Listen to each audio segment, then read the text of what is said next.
kanan saya Elon Caslan, caleg Dapil 4 Kuningan, nomor urut 4.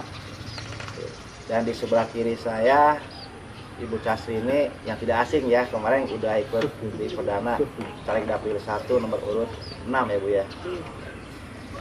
Untuk hari ini kita akan membawakan tema 2, yaitu masalah pendidikan dan kesehatan.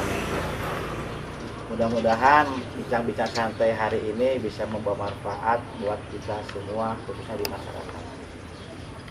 Kita langsung aja untuk memperkenalkan diri, ini terutama caleg Dapil 4. Silakan Pak Elon. Bismillahirrahmanirrahim. Assalamualaikum warahmatullahi wabarakatuh. Waalaikumsalam. Perkenalkan saya Elon Caslan. Kebetulan saya nyalon di Dapil 4, di mana Dapil 4 itu adalah mencakup wilayah Kecamatan Luagung, Ciwaru, Karangkancana, Cimahi, Ciberem, sama Cibiru.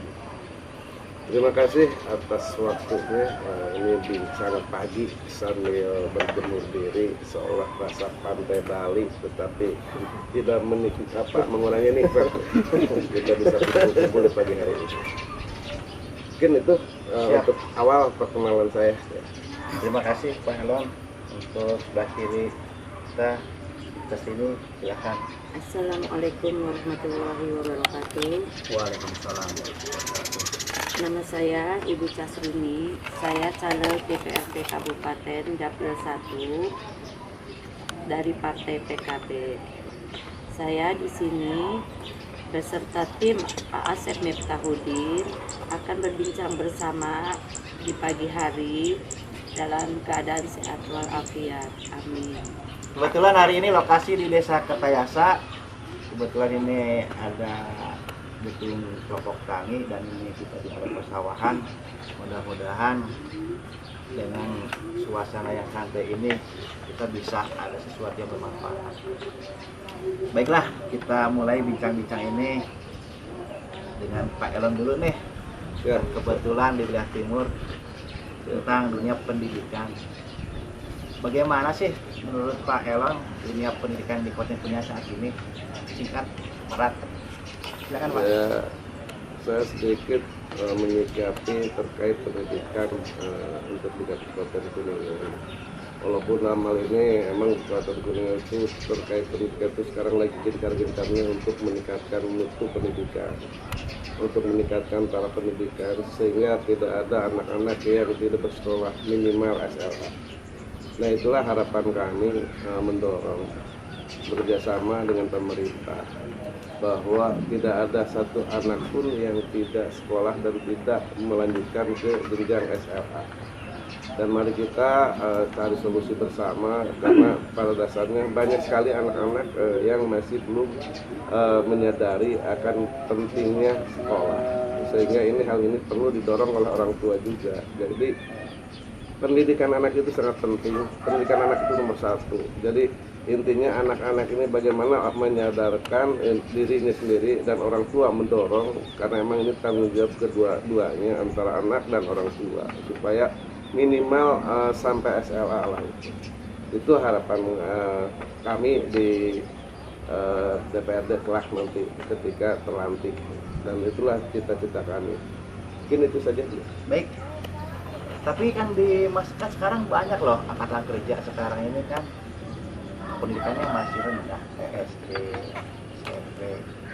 Sedangkan untuk situasi saat ini kan banyak nih dengan situasi kerja yang tentatif ya, kondisinya yang memungkinkan bahwa dia harus pendidikannya minimal SMA. Itu solusi seperti apa? Betul, kita coba pemerintah sendiri melalui uang besar-besar untuk memberikan kesempatan kepada anak-anak ataupun yang sudah bekerja yang memang membutuhkan ijazah. Ini kan ada beberapa hal, ada beberapa jalur yang bisa ditempuh.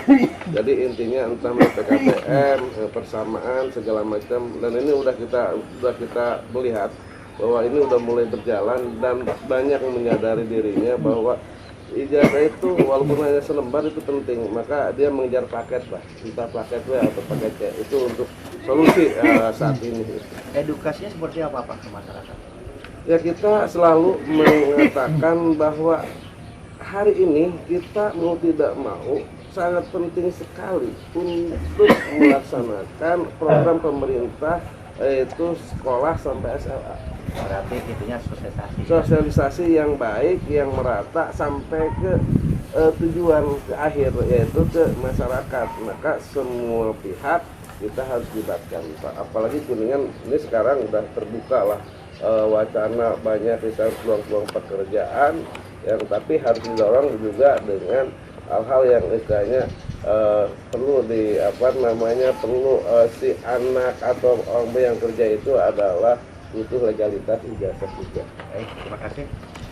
Dengan pertanyaan yang sama, Bu Casrini, gimana pendapat Ibu?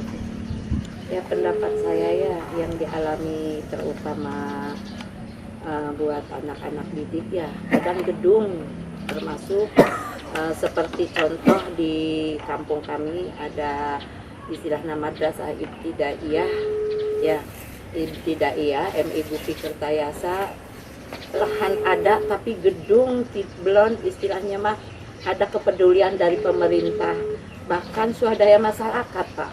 Itu terutama saya ingin istilahnya mah anak-anak nyaman dalam belajar.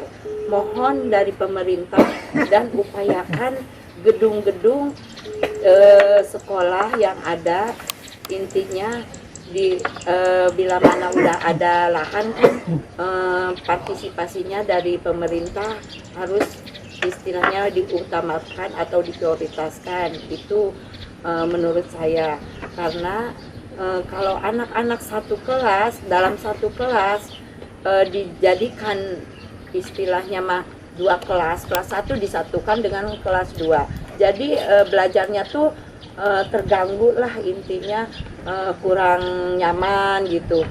Kalau umpamanya gedungnya satu kelas satu, umpamanya kelas 1 kelas 1 kelas 2 kelas 2 gitu kan, ibaratnya enak, tidak menunggu harus keluar dulu kelas 1 baru kelas 2 belajar gitu.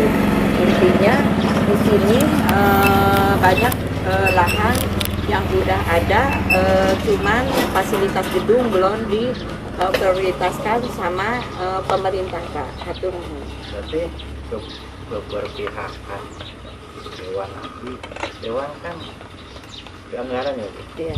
Intervensinya seperti apa nanti Dewan ke Ya, itu kan di pendidikan itu ada yang di bawah naungan dinas pendidikan, ada yang di bawah naungan Kemenak. Ini juga dua hal yang berbeda. Iya. Nah, menurut Ibu bagaimana Bu dengan yang ke dinas pendidikan dan ke Kemenak? Ya, intinya Intervensi dewannya seperti apa gitu? Intinya saya akan memperjuangkan untuk gedung tersebut dengan jatah aspirasi saya buat gedung-gedung yang ada di Kabupaten Kuningan, khususnya Dapil 1 yang udah ada istilah nama tanah. Saya akan memberikan aspirasi saya buat pendidikan. Terima kasih. Baik. Tadi juga dengan sama dengan Bapak Heron, bagaimana dengan angkatan kerja yang sekarang ini pendidikannya masih dini. Contoh katakan dia masih SD. Ini kan edukasinya seperti apa supaya dia bisa nyampe ke SMA dan bisa masuk ke dunia kerja.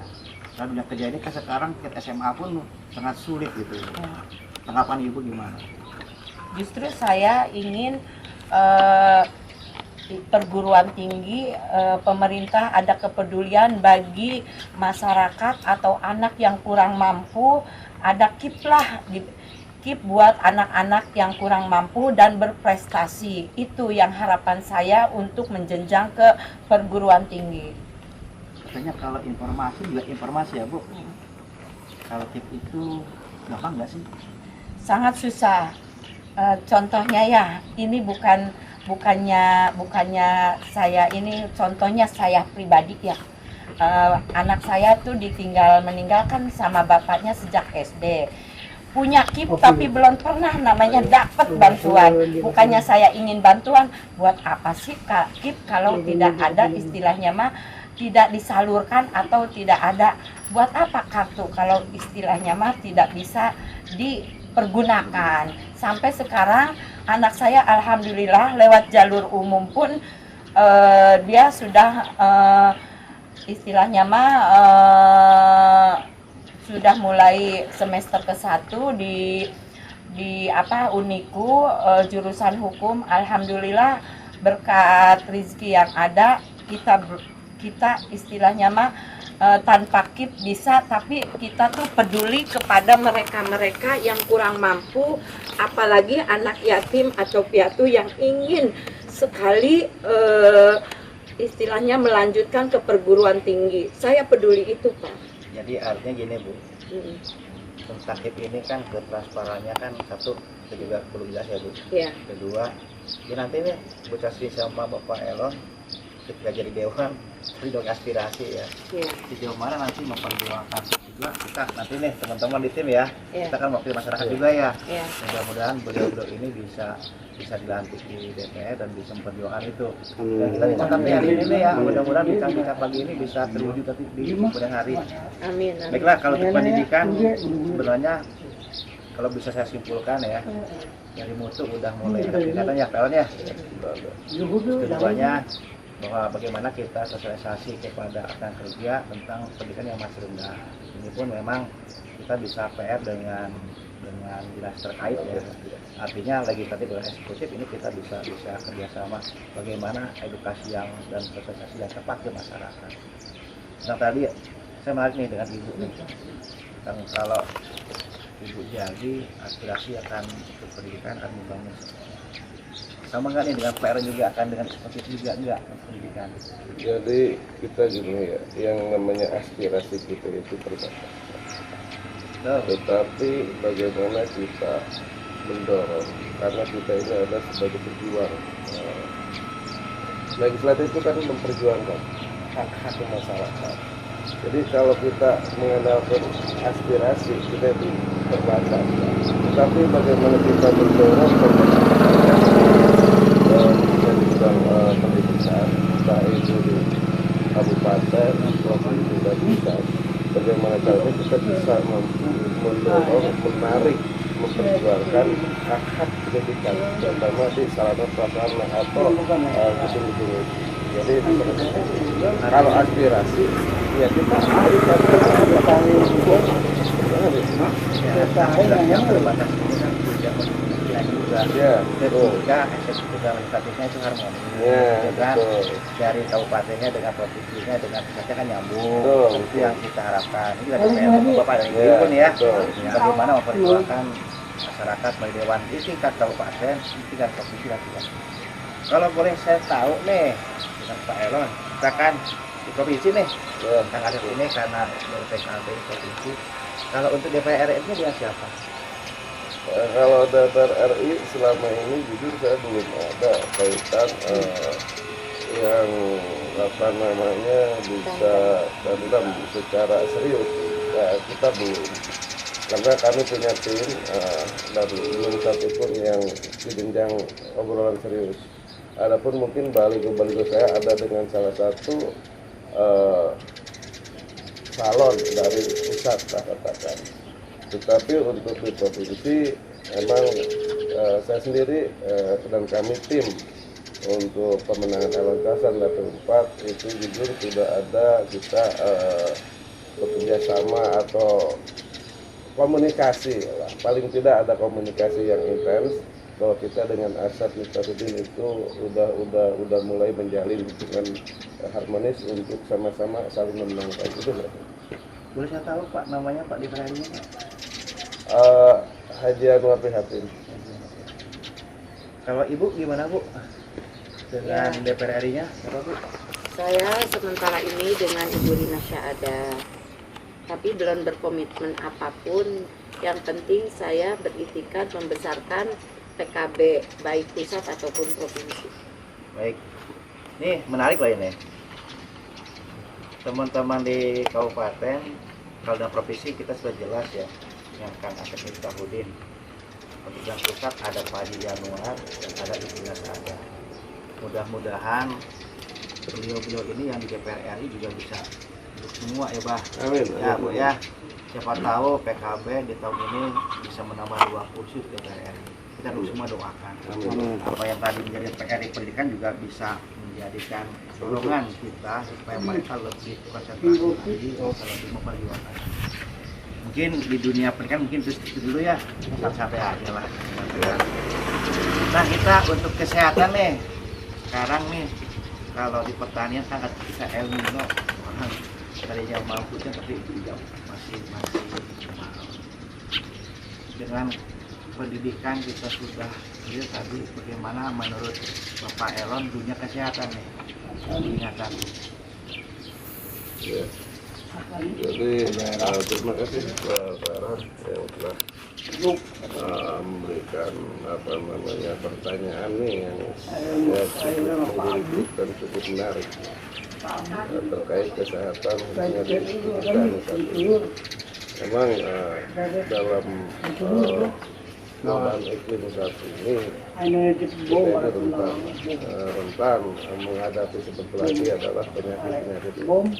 Jadi kita mau tidak mau, nah ini kita harus mendorong agar program-program pemerintah pun sampai ke desa itu harus ada, harus jelas-jelas bahwa kita ini keberpihakan kepada masyarakat, jangan sampai ada masyarakat dirugikan dalam artian dalam pelayanan kesehatan. Maka kita mendorong untuk dengan dinas kesehatan atau dengan dinas terkait, dengan pihak-pihak terkait, bagaimana kita berupaya memaksimalkan mungkin taraf sehat hidup bagi warga masyarakat Kabupaten Kuningan, khususnya saya mungkin di Dapil 4, bagaimana caranya warga masyarakat Dapil 4 kesehatannya terjaga, terjamin, karena emang kita punya berapa poin lah untuk mengatasi itu. Mungkin itu saja dulu. Terima kasih. Terus ini gimana nih untuk bidang kesehatan nih, situasinya di Kuningan? Ya intinya saya ingin berperilaku sehat, rumah sehat, dan saya tertarik dengan program Abah Elon Kasla. Dia sekarang ada istilahnya mah udah ada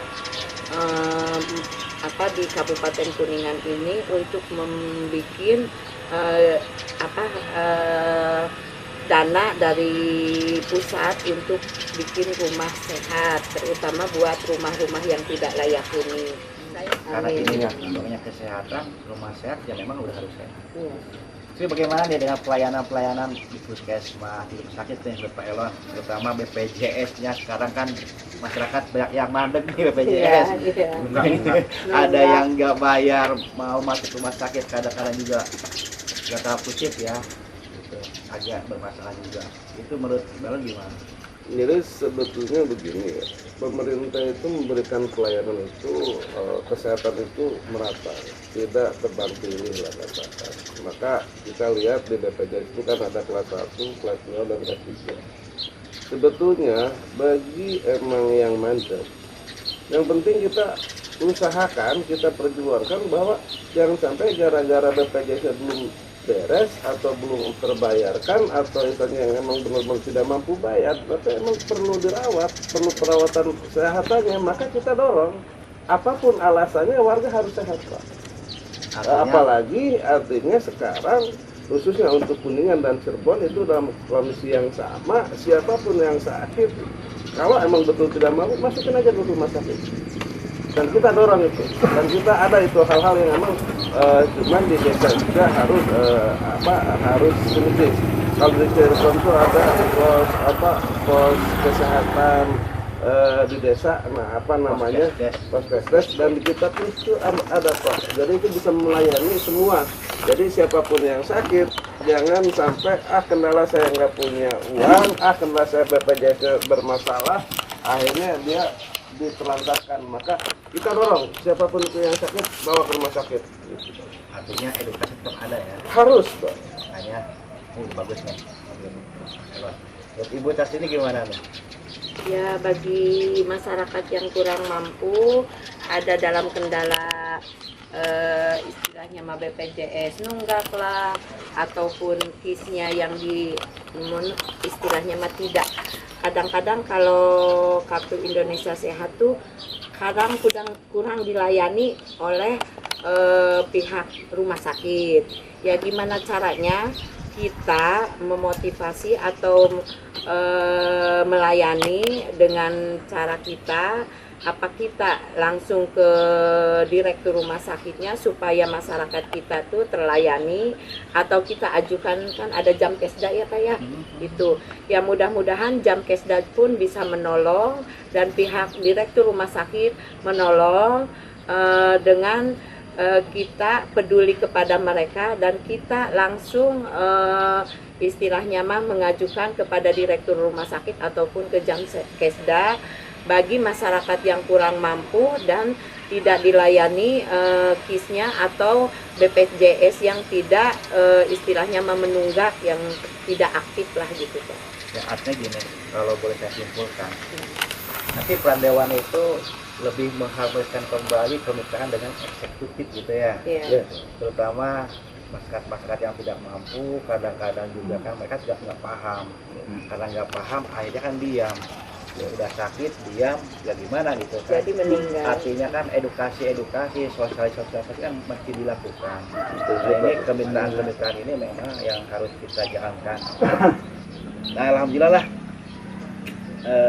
poinnya sebetulnya sederhananya sudah ketangkep. Saya mau tanya nih ke teman tim Asep Miftahudin wilayah timur nih, karena kebetulan juga ketua timnya Abah Elon Saslan nih. Poin-poin tadi tentang pendidikan dan kesehatan, ada yang menarik nggak? Ada yang menarik, tapi satulah yang belum dibahas Pak. Ada nih, saya mau nanya dulu nih ke Pak Caleg untuk bulan-bulan 3 Pak. Jadi ada yang belum dibahas nih Pak, permasalahan ibu hamil. Itu saya sering mengambil kesimpulan ibu hamil nggak punya BPJS, ya apa yang berbayar, apalagi yang KIS, tapi pengen lahiran di rumah sakit gitu Pak. Itu saya udah 3 kali Pak, itu saja. Tapi selalu disembunyikan. Kan ada Pak jam persal, jaminan persalinan itu apakah masih ada apa nggak ada Pak? Bisa bikin mempertanyakan tuh ke Bapak Caleg gitu, soalnya udah 3 kali Pak, kasihan gitu. Coba lah kesimpulannya gimana Bapak Caleg? Jadi kita melihat dulu ya, karena kita pun harus ada edukasi kepada masyarakat bahwa kalau emang dia mampu, dia cukuplah intinya untuk membiayai dirinya, keluarganya untuk pembiayaan itu. Karena kalau kita menggantungkan semua kepada pemerintah, itu pun kurang adil juga bagi kita. Karena walaupun gimana tetap dana dari kita juga. Tetapi ada hal yang menarik tadi, bagaimana yang tidak mampu. Ini kan pertanyaan jam persal itu sudah mampu Pak.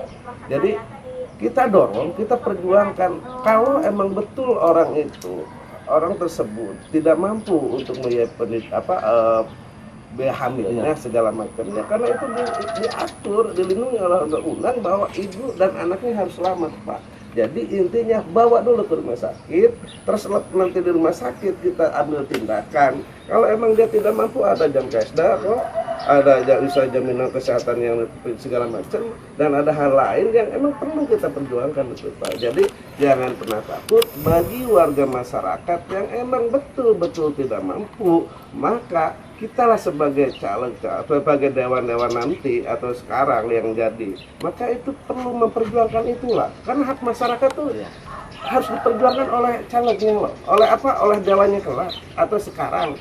Nah gini, kalau misalnya ada 5.000 yang memilih saya andai nanti, maka saya harus memikirkan minimal yang 5.000 itu dulu, walaupun pada akhirnya semua dapil harus saya pikirkan. Berarti entah kesehatannya, entah pendidikannya, entah ketahanan pangannya, semua aspek yang menyangkut perjuangan masyarakat yang harus masyarakat dapatkan, maka kita sebagai para dewan nanti harus mampu menjawab tantangan tersebut.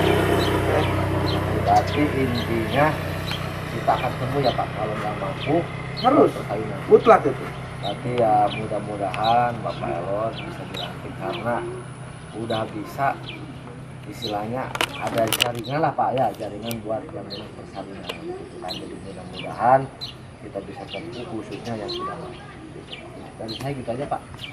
Ini juga menarik ya, artinya gini, berarti kan informasi tadi itu yang memang harus diperhatikan. Artinya masyarakat ini kadang-kadang juga kan tidak paham atau tidak tahu. Makanya ini kita perlu adanya sosialisasi, adanya edukasi. Tadi kan ada poskesdes, ada puskesmas, ini yang harus kita maksimalkan kembali dengan aparatur pemerintah desa. Minimal ada jadwal yang terschedule lah untuk sosialisasi ke masyarakat. Ini nanti didoronglah sama bapak sama ibu ya. Oke, baik. Ini yang dari wilayah timur, gimana timur asap di wilayah barat nih. Orangnya yang suka senyum-senyum. Murah senyum beliau ini. Terima kasih Pak RH. Saya dari sini Minta Hubung wilayah barat sedikit menanggapi tentang pendidikan. Sekarang sebenarnya mutu pendidikan di Indonesia udah mulai meningkat. Cuma pendidikannya meningkat, akhlaknya turun. Dari segi akhlak anak-anaknya itu kepada guru, kepada orang tua khususnya. Langkah-langkah apa yang akan kita tempuh atau Pak Dewan dan Ibu Dewan tempuh setelah jadi Dewan untuk meningkatkan mutu atau akhlak-akhlak anak-anak kepada orang tua dan kepada guru-guru yang menurut saya moralnya udah mulai menurun saat ini. Terima kasih. Intinya kan di program PKB ya ada tunjangan buat guru ngaji ataupun pondok pesantren dan guru honorer. Ya kita kan lebih intinya kita silaturahmi dengan beliau-beliau ke pondok pesantren ataupun ke madrasah-madrasah supaya gimana caranya di kampung tersebut ada istilahnya madrasah untuk mendidik anak-anak, intinya buat berperilaku baik terhadap orang tua ataupun guru. Dan disitulah pendidikan yang utama bagi anak-anak. Lebih penting dari pendidikan apapun yaitu di madrasah tersebut. Dan PKB sudah berjanji akan memprioritasi guru-guru ngaji honorer atau pesantren madrasah di prioritas utama di PKB. Ada 9 istilahnya dari PKB buat menunjang fasilitas keagamaan di tiap pelosok yang ada di Indonesia. Amin. Semoga terwujud ya. Amin, amin. Gimana nih tanggapan lah Mbak Ella? Tanggapan tadi ya, ini emang lagi-lagi ini menarik sekali. Ketika era itu dari mulai 2000-an lah kalau nggak salah. Karena 95 ke bawah itu budi pekerti anak itu, si anak didik ketemu guru aja itu dongkok lah. Karena itu ditimbulkan. Nah, kenapa sih sekarang ini sampai terjadi? Jangan yang paling ngeri itu ada di dunia pendidikan agama yang akhirnya pada dasarnya ada sedikit gesekan atau perilaku yang kurang elegan lah. Maka kami sebagai misalnya caleg, kalaupun ya sekarang nanti jadi caleg ataupun tidak jadi caleg, intinya kami akan terus edukasi. Sadarkanlah anak-anak itu dengan orang tuanya juga. Kami satu hal mas nih. Sekarang jangan anak-anak. Contoh hal kecil. Kita pernah sadar nggak ketika kita punya anak dari hal kecil aja mau ngaji. Dulu itu orang tua kita mengajarkan di taklim itu bahwa kita harus izin dibawa anak ini titipkan pada kiainya atau ustaznya. Pak, tolong dididik anak saya. Terserah bapak mau dijebret, mau dihukum ataupun apa, tetapi ini anak saya tolong ajarin ngajinya, ajarin akhlaknya. Nah sekarang kita nggak bisa nyalin anak-anak dong, karena apa? Banyak kejadian ke guru ngaji aja kita seolah si anak mau berangkat ngaji kayak mau enggak kayak. Ya berarti ini pertanyaan dari kita dulu dong. Nanti ke jenjang sekolah umum juga sama. Karena emang nanti pengawasan ada badan pengawas di guru BP itu untuk akhlak segala macam. Nah ini yang harus kita tingkatkan lagi. Maka kita dorong ke pendidikan agama melalui Kemenag ataupun melalui pendidikan Kemendikbud. Kita kembalikan lagi yuk bareng-bareng akhlak anak-anak ini. Nah, tapi terutama dari kitanya juga, dari orang tua, dari guru-guru juga. Karena ini akan tidak mutlak kita menyalahkan anak saja, tapi 3 komponen inilah yang harus menyatu antara guru, orang tua, dan murid, sehingga nanti akan menghasilkan anak didik yang emang baik. Untuk pendidikan anak ini emang baik itu. Kalau masalah sarana prasarana udah itu lain hal lah. Tetapi untuk akhlaknya ini, karena sekarang ini semakin merosot, Pak. Itu mungkin yang harus kita garis bawahi, bahwa pengawasan antara guru dan orang tua untuk meningkatkan disiplin anak dan timbulkan rasa adab anak itu supaya benar-benar menghormati orang tua dan guru. Itu mungkin. Artinya gini mungkin ya, kesimpulannya gini, bahwa situasi saat ini akhlak itu kan dipengaruhi dengan teknologi. Ya. Dengan kemajuan teknologi otomatis ada perubahan akhlak di anak-anak kita. Artinya yang terpenting bagaimana di rumah orang tua harus edukasi ke anak, yang di sekolah atau di madrasah pun guru ngaji edukasi, dan ini harus kerjasama. Karena memang saat ini hanya itu yang bisa kita lakukan, dan itu yang terbaik. Tetap kadang-kadang orang tua juga dengan HP masing-masing cuek gitu kan. Nah ini juga harus sedikit ada perubahan lagi. Bagaimana anak di rumah bisa mengikuti orang tua yang baik. Kalau di sekolah, di madrasah itu kan hanya terhitung jam. Yang paling banyak kan orang tua. Karena nanti ketika masuk ke lingkungan itu yang berbeda. Baik, cukup Mas. Cukup nih, wilayah barat dan timur cukup. Tutup dulu Pak. Tutup ke caleg dapil 4, dapil 1 ya Bu. Tutup nih, tutupnya saya pribadi mau dikirim dari barat. Saya mohonlah, namanya DPRD berarti Dewan Perwakilan Rakyat ya Pak. Daerah lah. Saya nitip suka kebanyakan yang nggak punya BPJS ya, yang nggak punya bisa kesulitan masuk rumah sakit. Kita saja kan berubah ya. Saya nitip jangan sampai ada dewan saya telepon jangan gitu Pak. Saya nitip pokoknya masyarakat manapun yang di dapil 4, dapil 1, dapil semua dapil ya, saya mohonlah nitip ke dewan, pasti dewan itu pasti punya solusi Pak. Gimana caranya yang di rumah sakit khususnya yang nggak mampu, tolonglah perhatikan. Ini itu aja, siapapun yang bakal jadi itu sensitif itu. Nah gitu aja Pak ya. Terima kasih. Ya artinya nih berkembang terus ya. Tadi dari awal dalam pendidikan ini sudah ada beberapa yang menjadikan catatan.